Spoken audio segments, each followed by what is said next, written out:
Ukraine is an attack on the principles that undergird global peace, stability, and security the world over. But Putin didn't account for everything, and he didn't account for the bravery and resolve of the people of Ukraine. We commend the Ukrainian people for showing strength and determination in response to an unprovoked attack by the Kremlin.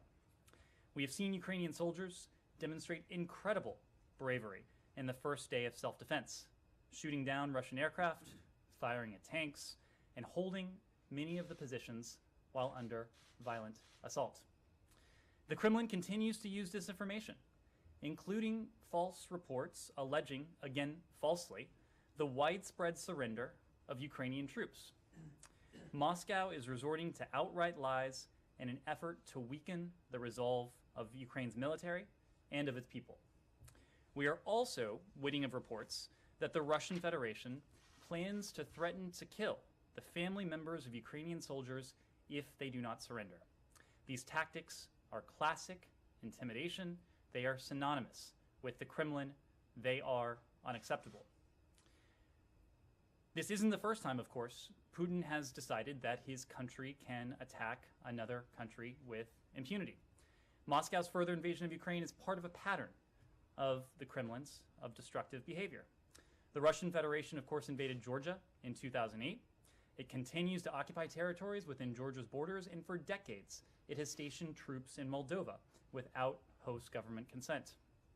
Tomorrow, the United States will join Ukraine in solemnly marking the 8th anniversary of Russia's 2014 invasion and brutal occupation of Crimea, a flagrant disregard for international law, as well as Ukraine's sovereignty and territorial integrity. The United States reaffirms, as we always have, Crimea is Ukraine.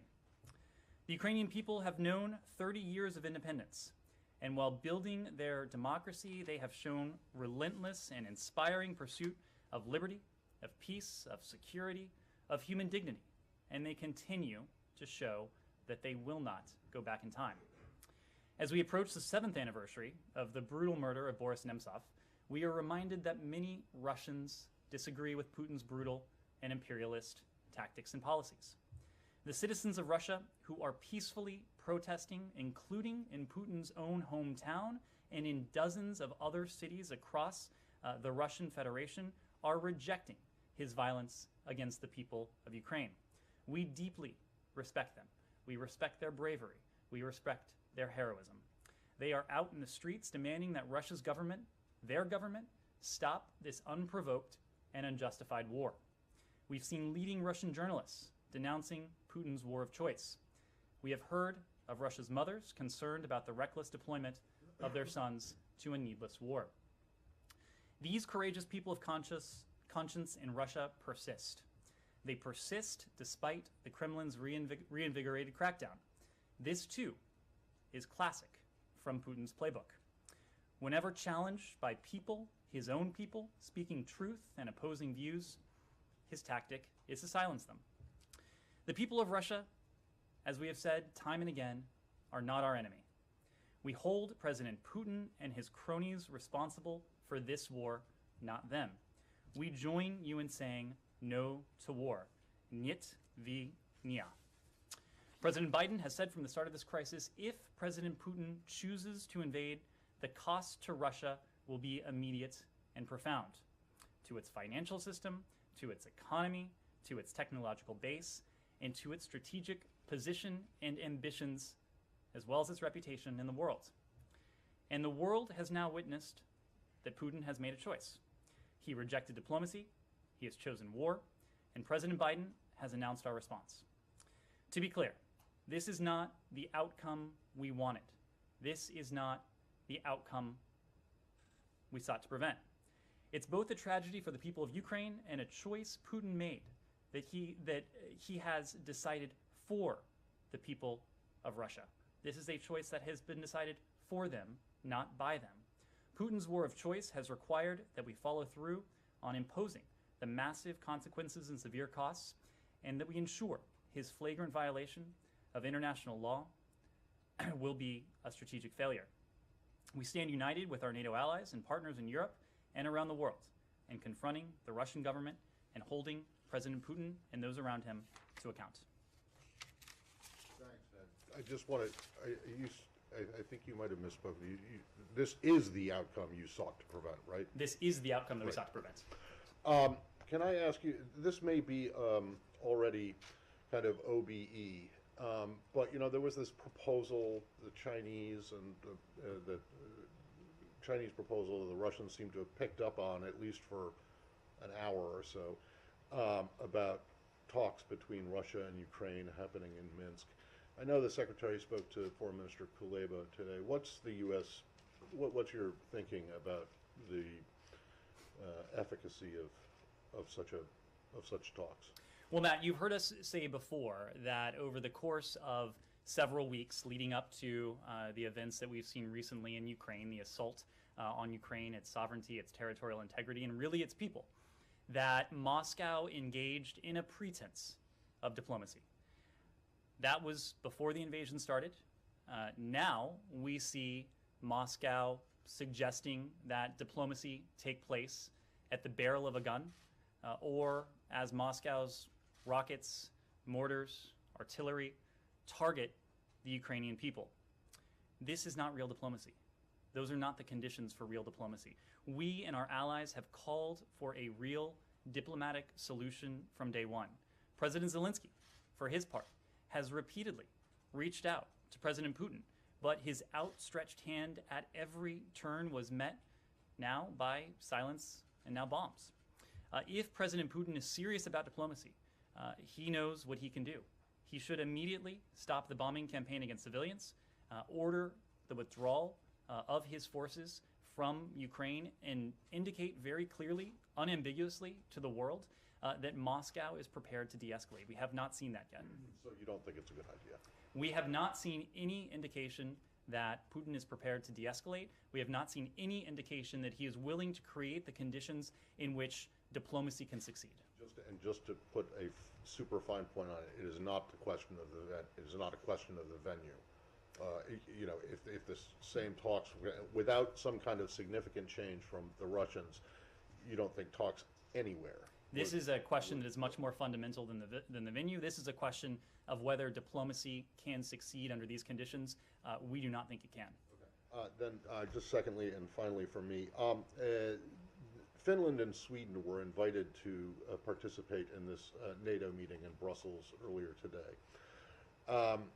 And the Russians have, I don't know, issued a warning, you know, saying that if they were to join NATO, and I know that there isn't any current plan for them to do so, but if they were, that there would be repercussions, military and political repercussions for them.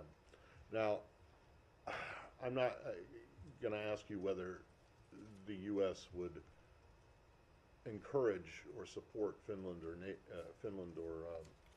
Sweden to join NATO, but there are conditions that have to be satisfied for aspirants have to satisfy certain conditions to become members.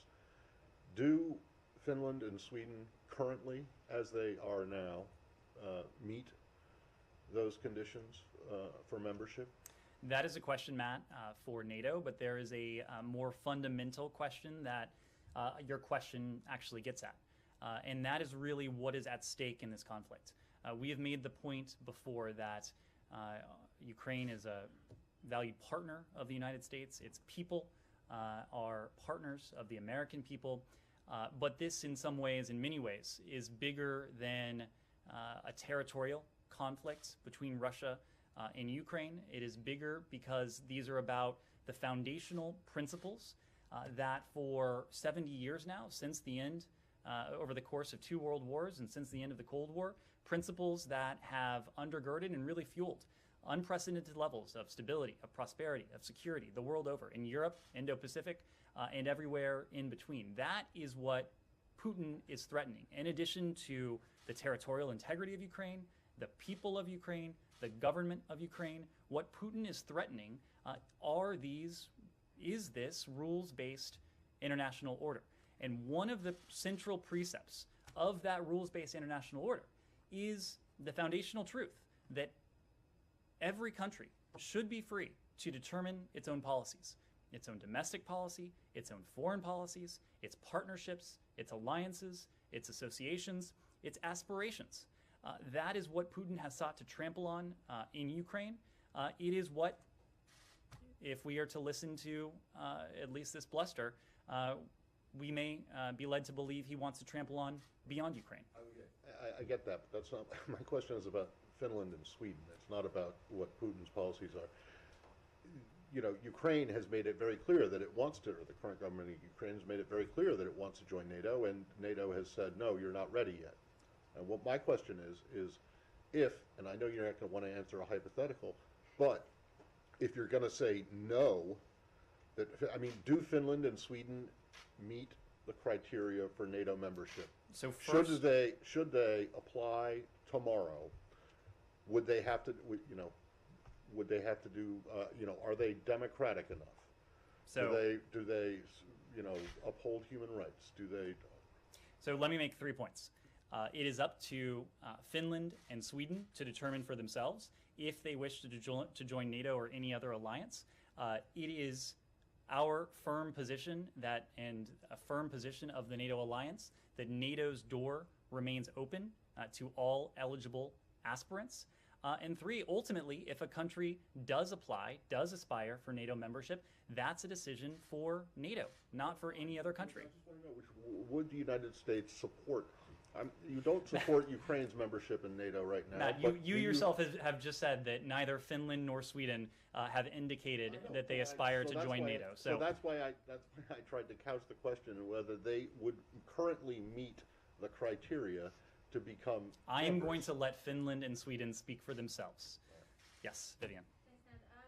The EU has moved to impose sanctions on Vladimir Putin and Foreign Minister Sergei Lavrov today. The president said obviously it was under consideration yesterday. There are reports that the U.S. will announce sanctions on Putin today. Can you tell us if that is the case?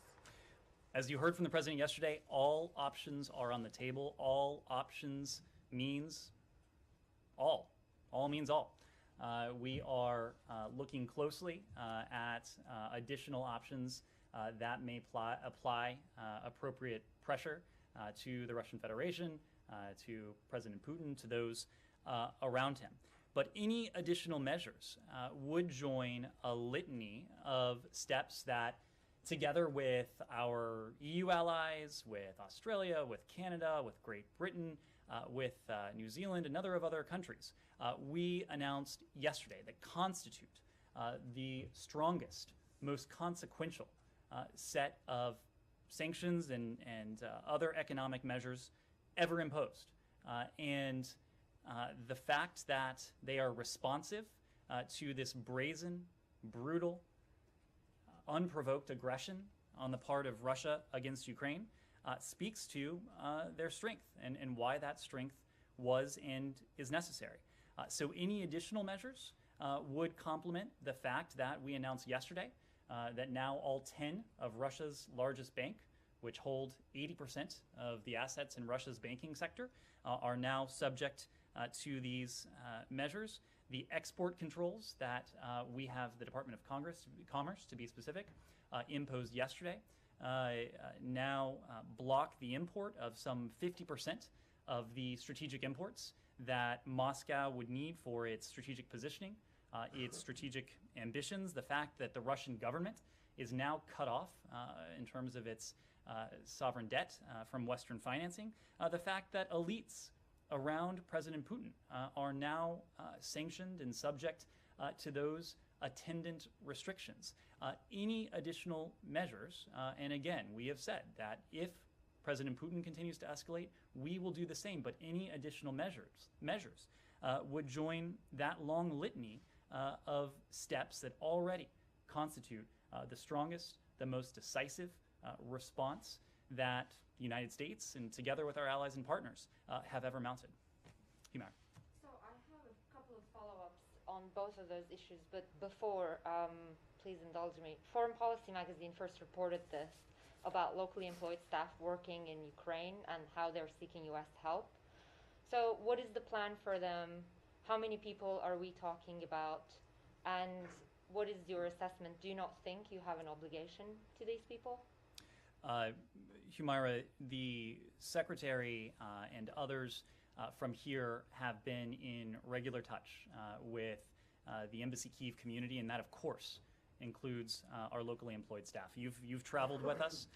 You know the value that the Secretary, that the team around him attach to our locally employed staff. They are at the heart of our embassy operations around the world. Quite simply, our embassies, our posts around the world could not function without our locally employed staff. On February 24th, a couple days ago, the locally employed staff committee sent us an email following Russia's unprovoked attack against Kyiv. We are exploring all legal options available to us that would enable us to support them at what clearly is a very difficult time for our locally employed staff. We've already taken some important steps. We've implemented paid administrative leave for all staff unable to work or telework, regardless of their location. Whether our local staff are working, whether they're teleworking, whether they are unable to work, let me be clear, they are being paid. Whether they are in Ukraine or outside of Ukraine, they are being paid. We have established a dedicated communications channel for all of our locally employed staff to contact us with their questions, with their concerns, so that we can be responsive directly to them. And we've provided the option of salary advances to support those locally employed staff who need an extra amount of assistance at what is clearly a very difficult time. So these relationships are deeply meaningful to us. They're deeply important to us. Again, our operations could not continue without our locally employed staff. How many people are we talking about? Now, I'm not in a position to offer that. Hundreds? All of them are being paid. All of them have these options available to them. Okay. Sure. Unless you want to say something else, Samara. Yeah, I was just going to move Can I just do one quick question on that Sure. first? Okay. One thing that they asked for specifically in this letter was assistance relocating out of the country. The Biden administration has been talking about this potential assault for weeks, now. So why isn't there already a way to help these local employed staff get out of the country if they want to, and do you plan on doing that? Well, we are exploring all options that are legally available to us and that are logistically available to us at this time. As you know, we have, for over the course of weeks now, been issuing public communications directed in the first instance at the American citizen community in Kyiv, those who otherwise would have traveled to Ukraine, urging individuals not to travel to Ukraine, and more recently urging Americans located in Ukraine to depart Ukraine. We have, of course, provided guidance to our locally engaged staff, locally employed staff, who had come to us, seeking guidance, seeking direction. So I can't speak to specific cases. I can't speak to specific decisions or choices that may have been made, but we are here to support them in every conceivable way that we can. That raises actually They'd be specifically subject to Russian aggression. I'm sorry? Is there any reason to believe that these locally employed staff would be specifically subject to Russian aggressions? I have not seen any indication that they would be targeted for their role, but we have seen every indication that this is intended to be on the part of the Russian Federation, not only an assault on Ukraine's territorial integrity, not only an assault on its government, but also an assault on the Ukrainian people. So we are deeply concerned about the intentions, the motivations of the Russian Federation. It's why we are seeking to bring this unprovoked, needless war to an end as quickly as we can. Humaira. Just on this, do you know, were there any local staff who accompanied the people who went to Lviv and were working in Lviv and that, who have since now been relocated basically to Poland, and who would have gone and are now temporarily at least living in Poland? It was a core embassy team, Matt. That Just Americans, or were there local staff too? it was a core embassy team. I'm not in a position to offer if there were any locally employed staff with them. Humaira. Just to close the loop on sanctions, and then I'll move on to UN very briefly. So the assessments out there about how long it would take Russian forces to overrun Kyiv is mentioned like in days. And yet the president and others in this government said yesterday sanctions would be more impactful in time. Is it fair to say then in the immediate term, US is basically unable to stop Putin? I don't think you heard anyone say that. What you have heard us say is that, well, let me back up. Over the course of months now, we have been ringing the alarm bell as we had information available to us as early as late last year that Vladimir Putin had these intentions. We started to see his forces mobilize around that time. You remember in November of 2021 when we first started to speak about this publicly. Beyond our public messaging, we engaged in robust private diplomacy behind closed doors to ensure that our allies and partners around the world knew what we knew so that we could operate in tandem with one another. When it comes to the sanctions that you mentioned, these were coordinated with allies and partners around the world.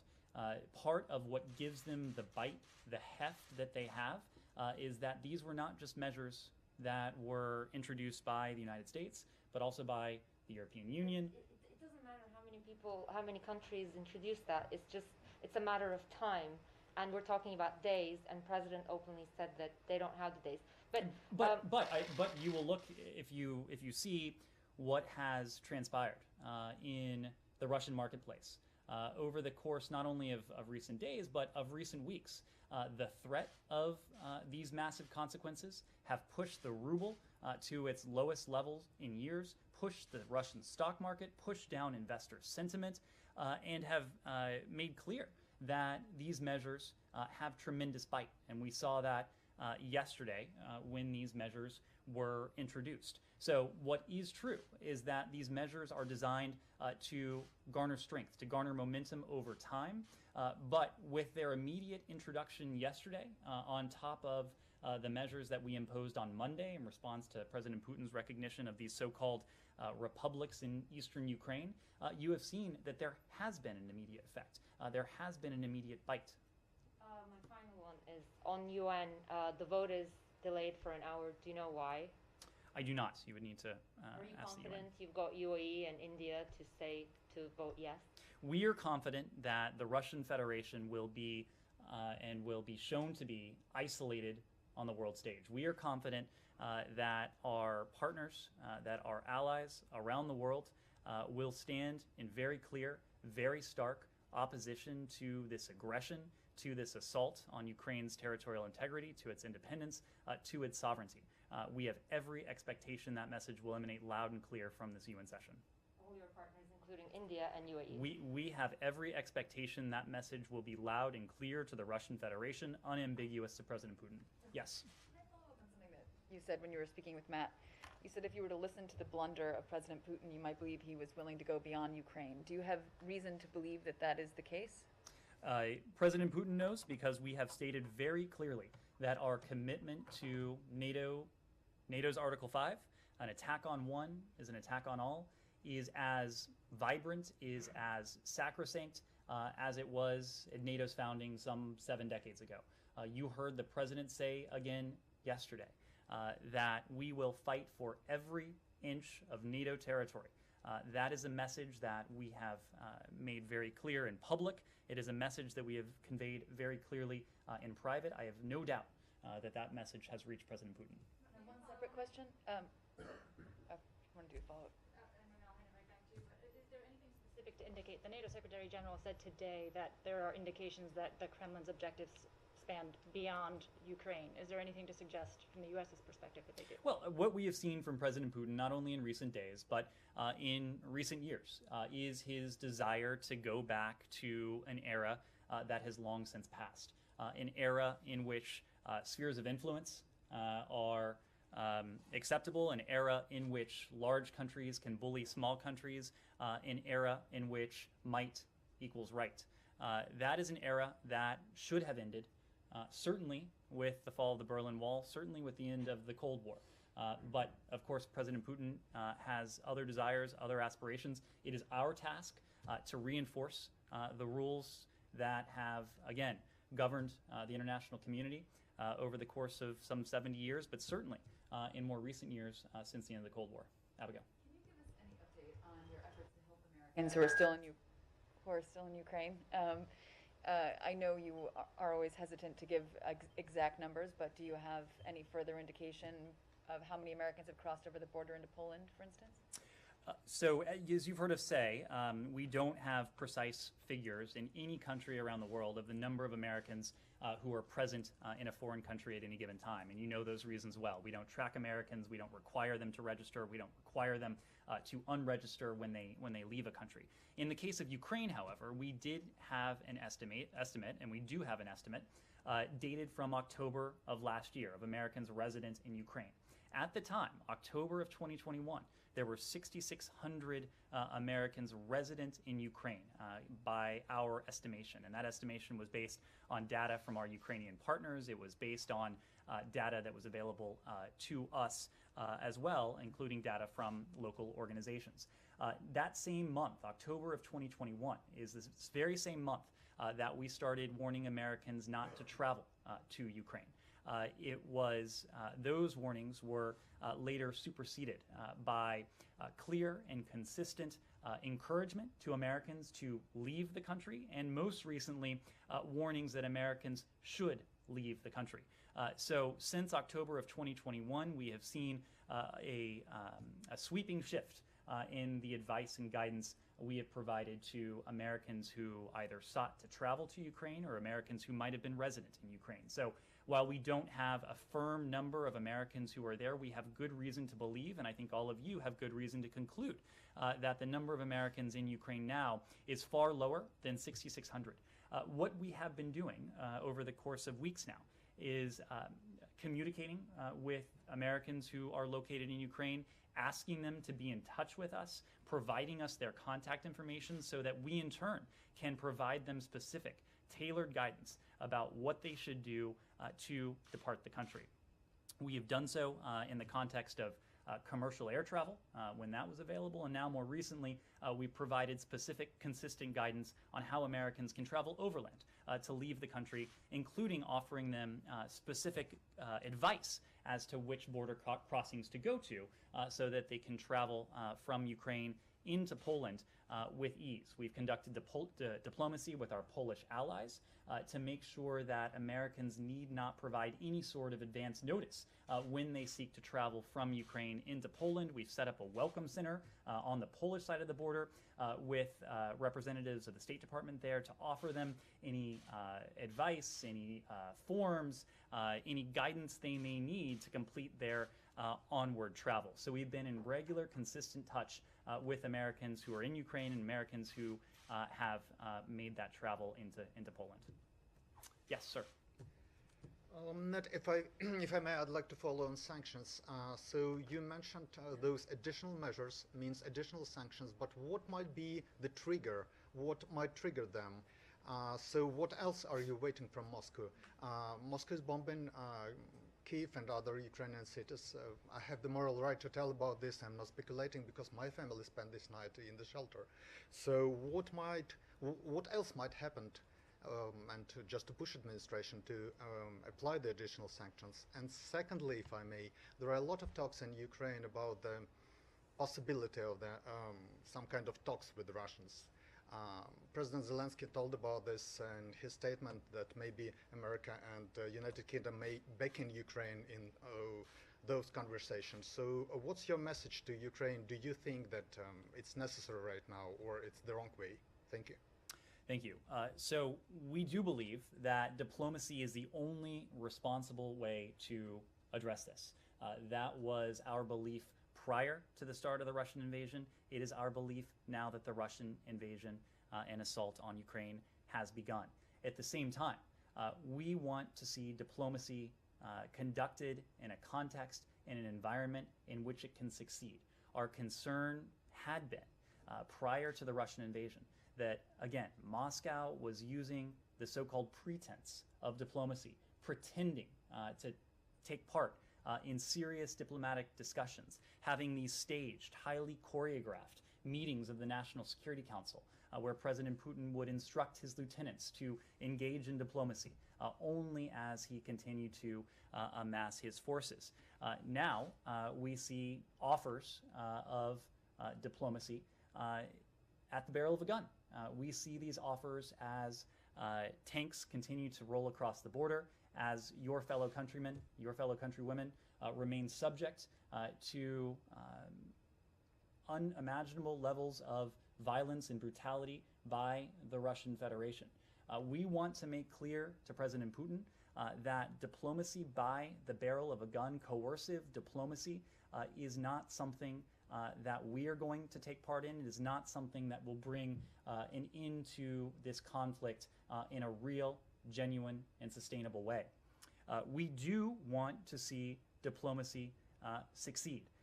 That is why we are doing everything we can through our public messaging, but in some ways much more importantly, through the measures we have introduced over the past couple days, coercive measures that are designed to contour President Putin's next moves, to put pressure on his economy, on his financial system, on those around him, and on President Putin himself, so that we see de-escalation, we see diminution of violence, we see withdrawal of forces. We have not seen any of those things just yet, but these measures were just instituted, and it is our sincere desire to see this going forward so that we can work diplomatically to bring an end to this senseless, unprovoked violence.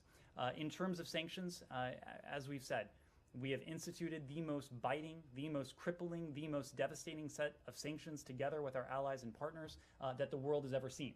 And we have additional measures that if we do not see de-escalation, if we do not see a diminution in violence, that we are prepared to enact, again, together with our allies and partners. Yes? Following up on diplomacy, there was a memo sent around today to State Department employees calling for the cancellation of all government-to-government contacts with Russia unless it was a major national security interest topic, and those were listed. I'm just wondering what the goal of that approach is, what you guys think that does. The goal of... Cutting off most of the contacts unless it's of a high national security interest topic. So, again, Russia's actions, its needless, unprovoked, unnecessary, brutal campaign against Ukraine has fundamentally changed the relationship that Moscow has not only with the United States, but with countries around the world. The flavor, the look, the feel of our relationship with Moscow is very different today than it was last week or even a few days ago. At the same time, we have national security priorities, national security imperatives, and there may be some areas in which the fulfillment of our national security priorities and imperatives require us to engage, to coexist at some level with the Russian Federation. These are areas that are of overriding importance to us, and there are a few that come to mind, but the point is that Moscow is now a pariah on the world stage. President Putin is a pariah on the world stage. His economy will suffer. His financial system will suffer. Moscow's strategic ambitions will suffer. Moscow's strategic positioning and strength will suffer. But again, we are always going to pursue what's in our national security interest, however we need to do that. Yes, Paul. You've spoken about the U.S. rejecting this idea of talks in Minsk, but the talks were offered with Ukraine, and I don't think Ukraine has stated its position. If I'm right, are you telling Ukraine you wouldn't support them if they entered talks? We are a partner of the Ukrainian government. We're a partner of the Ukrainian people. We will partner with them in real constructive diplomacy, just as in our engagement with the Russian Federation, whether that was on a bilateral basis, whether it was through the NATO-Russia Council, whether it was through the OSCE. We incorporated the viewpoints, we incorporated the perspectives, we incorporated the interests of our Ukrainian partners into that. So we are here to support our Ukrainian partners, not only diplomatically, that's important. We are supporting them with our security assistance, unprecedented levels of security assistance that will only continue to increase increase now that Putin has made this disastrous decision. Our support for Ukraine's economy. Just last week, the Secretary signed a fourth $1 billion loan guarantee. We have continued through other means to provide stability to the Ukrainian economy, financial system, and through our humanitarian support. We provided $52 million in humanitarian funding for the people of Ukraine last year. We will continue to provide significant levels of humanitarian support to the Ukrainian people this year. Yes? Following on that, so has the U.S. advised the Ukrainians against entering into any diplomatic talks with Moscow? And do you believe that that offer today was made in bad faith? On your second question, it is our belief that Moscow has sought to engage in the pretense of diplomacy. They clearly, it appears, attempted to do that prior to the invasion, to buy time, to continue their preparations for what it now seems clear Vladimir Putin had intended all along. I don't think it takes a grand geopolitical analyst to know that an offer of diplomacy as you rain down bombs, mortar shells, as your tanks advance towards a capital of 2.9 million people, as your forces encircle a capital, as your political leaders make demands of demilitarization, make demands of a fundamentally neutral foreign policy, essentially removing agency that Kyiv should otherwise have. That is not the context in which diplomacy can succeed. I think it is fair to say that we see eye to eye with our Ukrainian partners on that front. President Biden, as you know, spoke to President Zelensky earlier today. Secretary Blinken, as you know, spoke to Foreign Minister Kuleba earlier today. We will continue to provide guidance, to share information with our Ukrainian partners. They, in turn, are continuing to provide updates to us, and we are ensuring that everything we do will be fully coordinated and that we'll be operating in pure lockstep.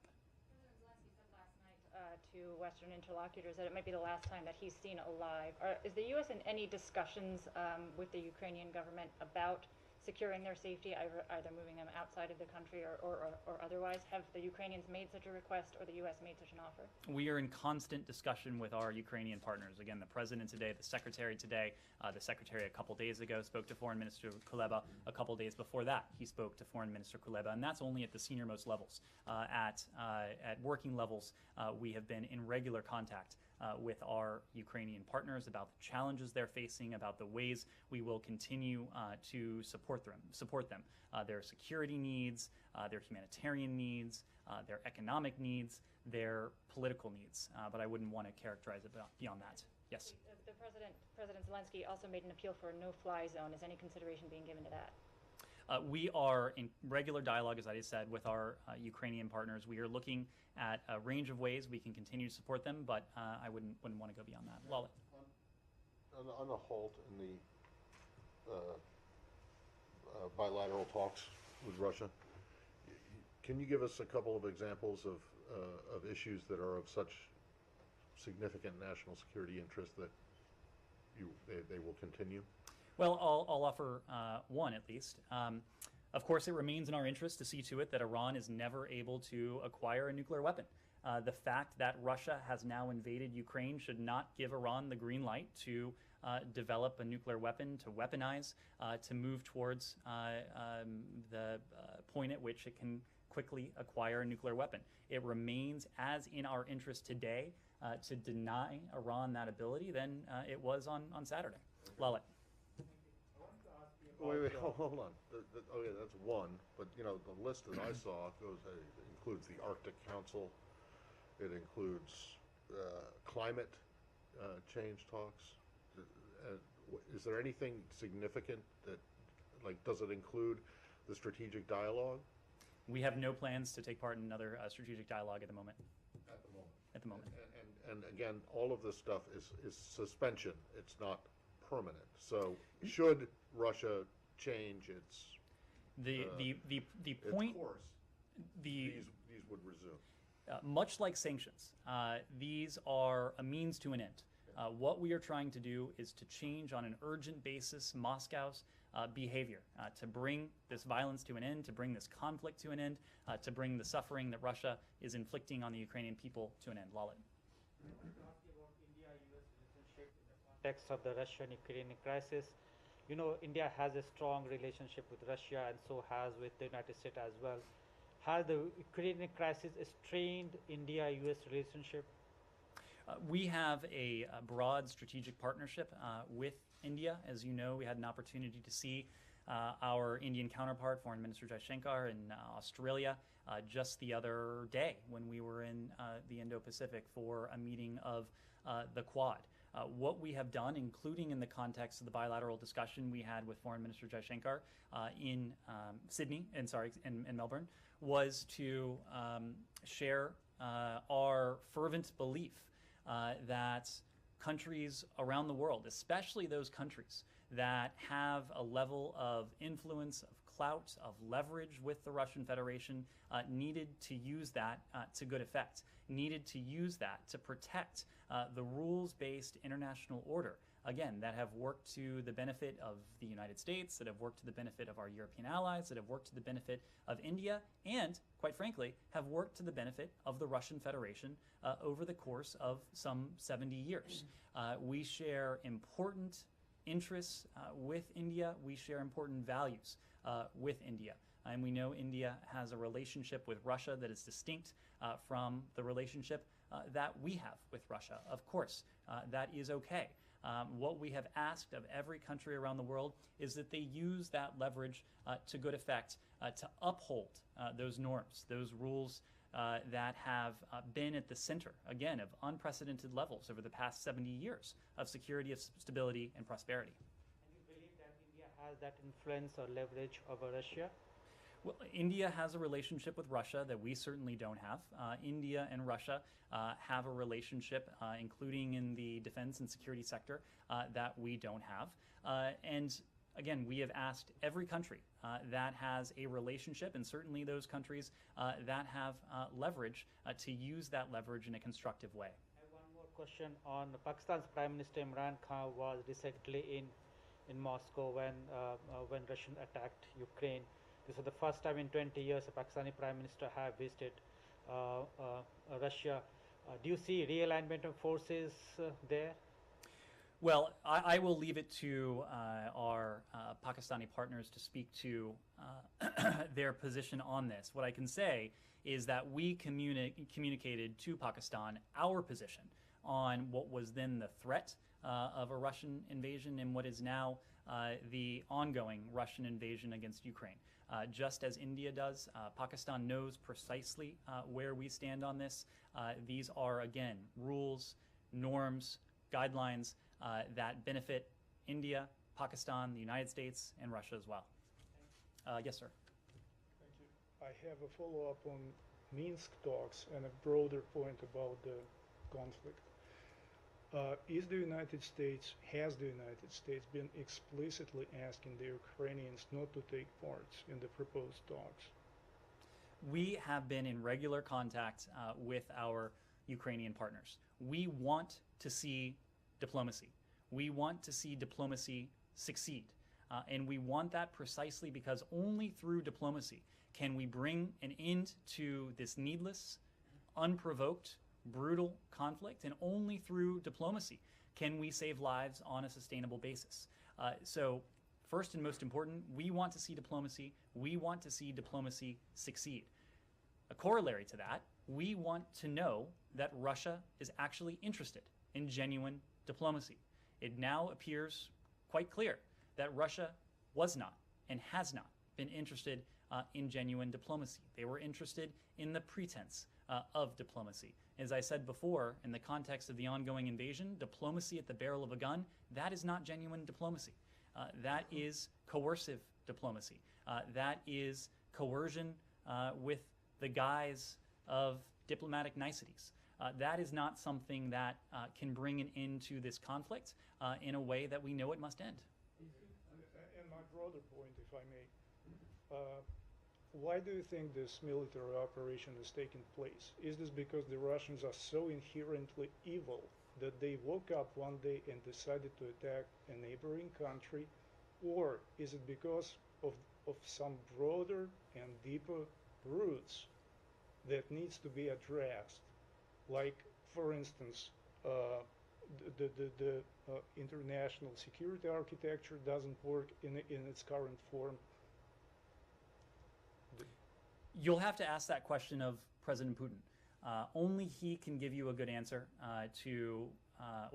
only he can give you an answer. I'm not sure it'll be a good one to explain his decisions. But let me make one point. This is not and was not a decision of the Russian people. This was a decision that was made for them. This was not a decision that was made by them. And even in recent hours, in recent days, we have seen thousands of brave Russians take to the streets peacefully to demonstrate against what they see as precisely what we see, an unprovoked, an unjustified, a needless war that will inflict costs not only on Ukraine but also on Russia.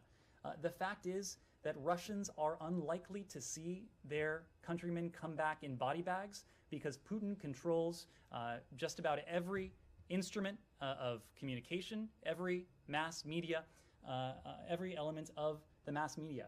But Russians will be coming home in body bags. This has already had a devastating consequential effect on the Russian economy. This has already had consequential implications for Russia's strategic ambitions, both at the present and going forward.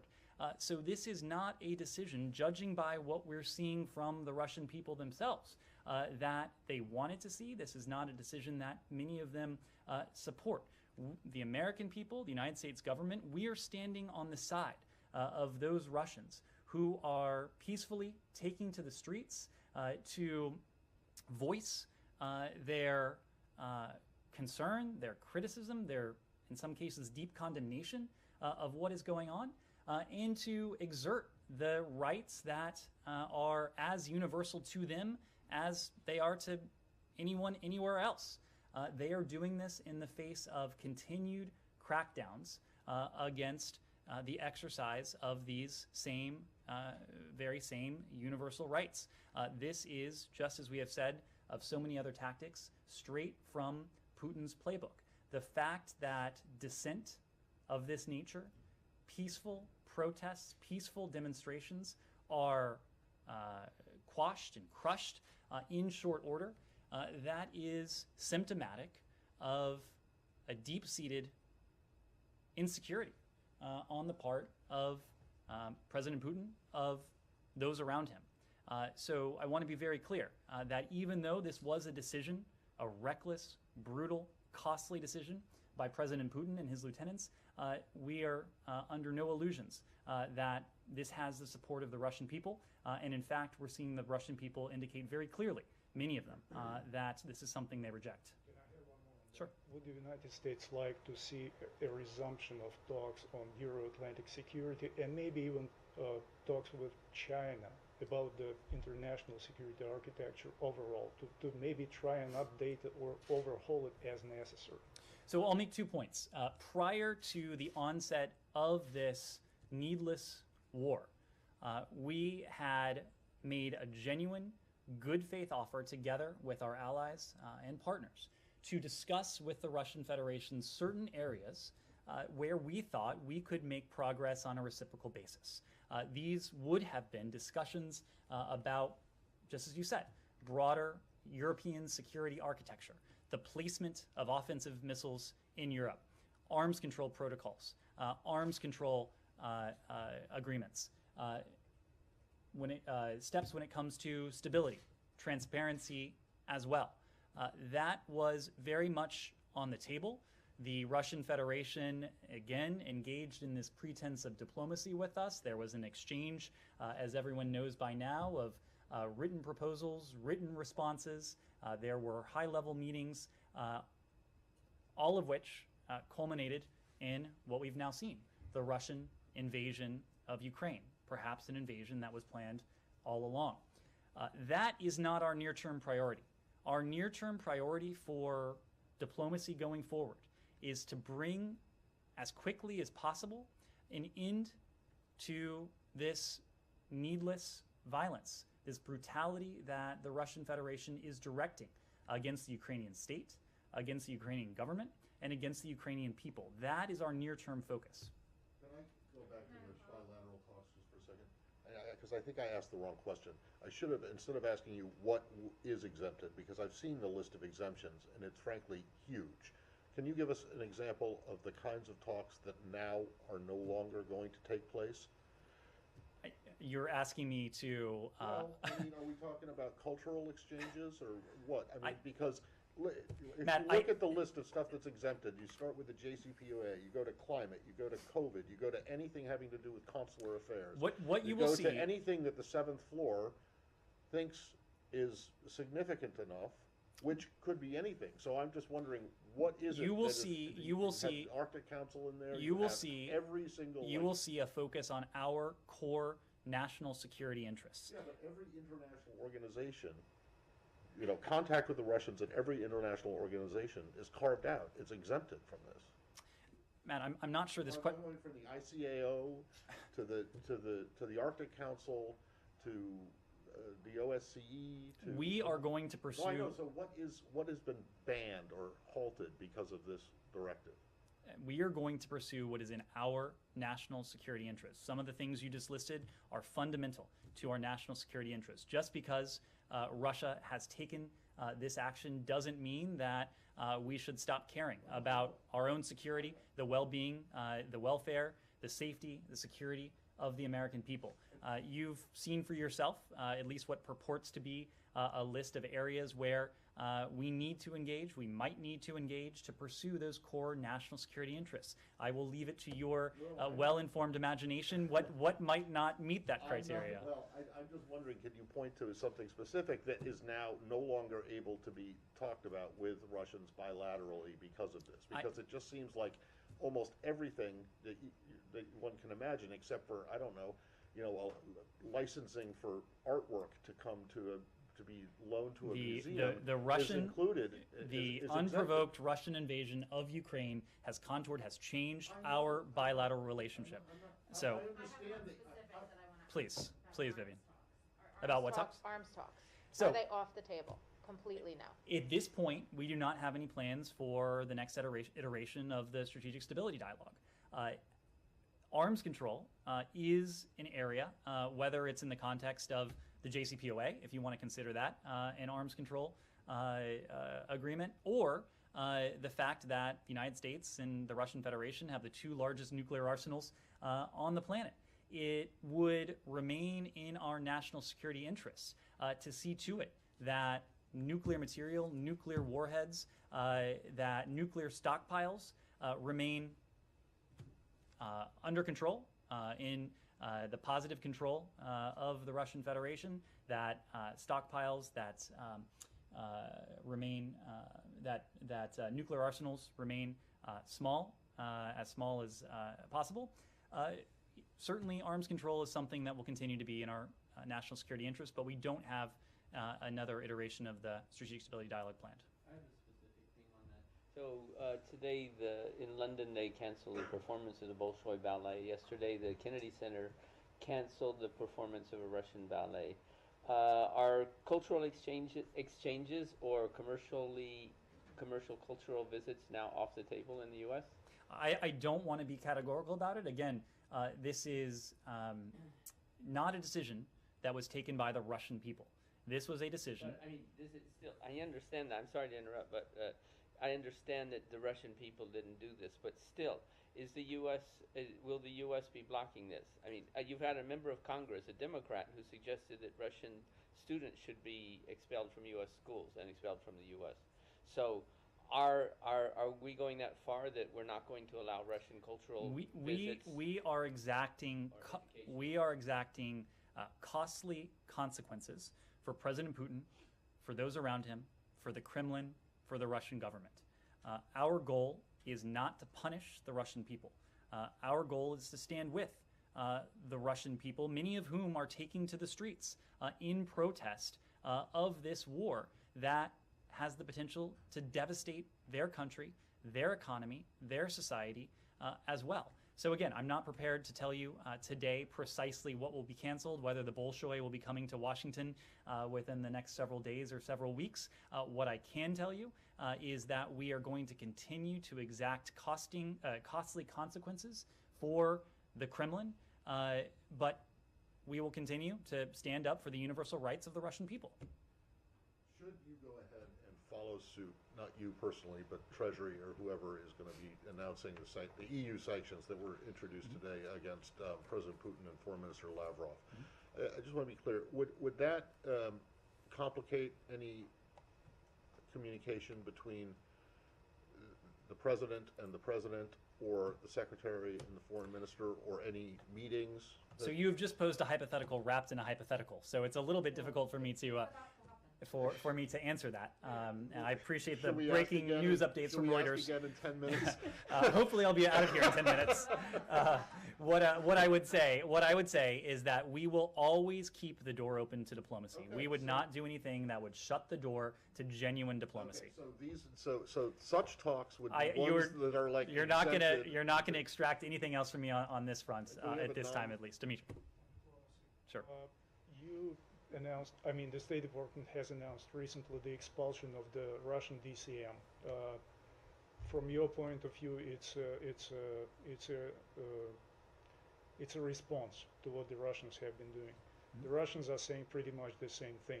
This vicious cycle has been going on for some time now. And this is not a policy stuff. This is purely technical issues. Why can't you resolve, you know, those problems of at least letting your diplomatic missions to work properly? The Russians are saying, guys, let's reset all those mutual claims that we have. You're saying no, or that's my understanding. Yeah, I would like to hear your take on that. I think you might be misinformed. We have been very clear that especially during times of tensions, especially during times of crisis, especially during times of conflict, it is important for governments to be able to communicate, to correspond with one another. What we've seen from the Russian Federation over the course of months now has been a constriction on the part of our embassy operations in Moscow. Most recently, we saw them on an unprovoked basis expel our DCM. The watchwords, the buzzword for us is parity. That's precisely what we are seeking. The Russian embassy here in Washington is more resourced, better resourced than is our diplomatic mission in Moscow. We're looking for parity, we're looking for fairness. So the step we announced yesterday, the fact that we had expelled or indicated to the Russian Federation that we would be expelling their second-ranking official here in Washington, it was not a response to Russia's invasion of Ukraine. It was a response to what Russia has done to our bilateral mission in Moscow. All right, thank you all very much.